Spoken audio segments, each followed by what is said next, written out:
Hey guys, Lisa here from Social Art Online.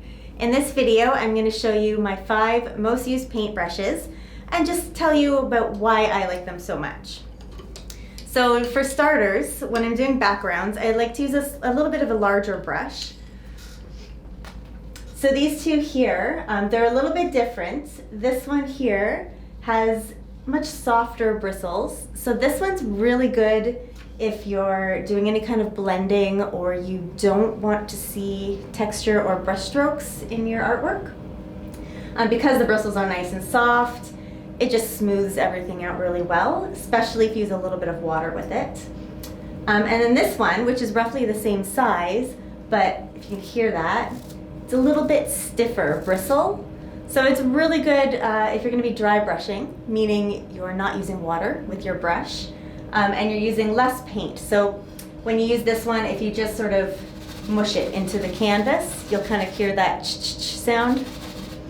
That is a really great brush for doing that technique. It's going to give you a little more texture in your art. So both of these work really, really well. I use both of them as much. You can tell by the amount of paint on them how much I love them. So that would be my 2 favorite brushes for backgrounds.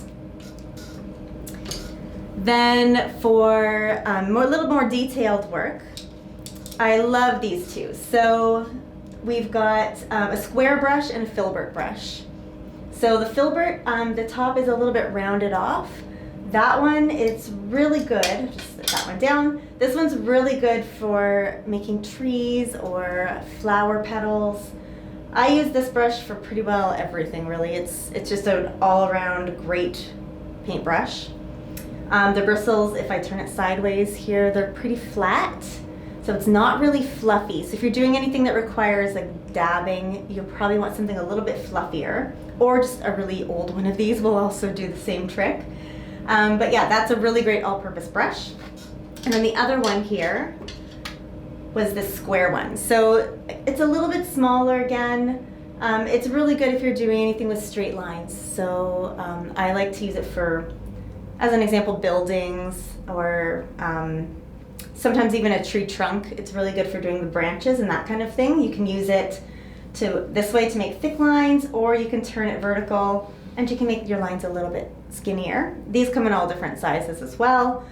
But yeah, that would be another good one for sort of an all-purpose brush.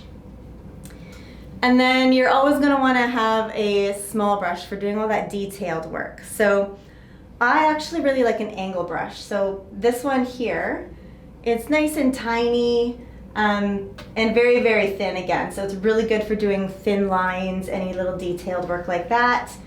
You can kind of see it's got a little point. So that little tip is also really useful for any tiny, tiny little details that you want to add in. I also use this brush when I sign my paintings most of the time.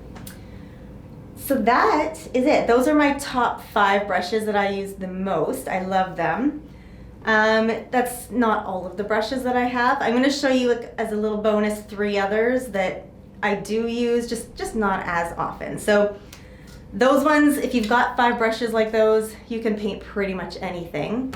But if you want to add in a couple of other brushes to your toolkit, this guy here, he's a little bit bigger. So if you're working on, this is a pretty small canvas, but if you're working on a larger canvas and you're doing a big background, a bigger brush, it's just going to save you a little bit of time. It covers more area, holds more paint, all of that good stuff. Then again, just a couple of other options for small brushes. So this guy here, he's kind of just a little bit fluffier. You can use it for all sorts of things. And then this is just another really tiny one. So again, just for little details, if you don't like the angle brush, this one will kind of do the same thing. I just find for me, I love the angle brush. So I think that pretty well covers it. I do, of course, have many more paintbrushes, but most of them just sit in the jar most of the time. These are my main go-tos. So I hope that was helpful. Thanks for watching today, and we'll see you next time. Bye.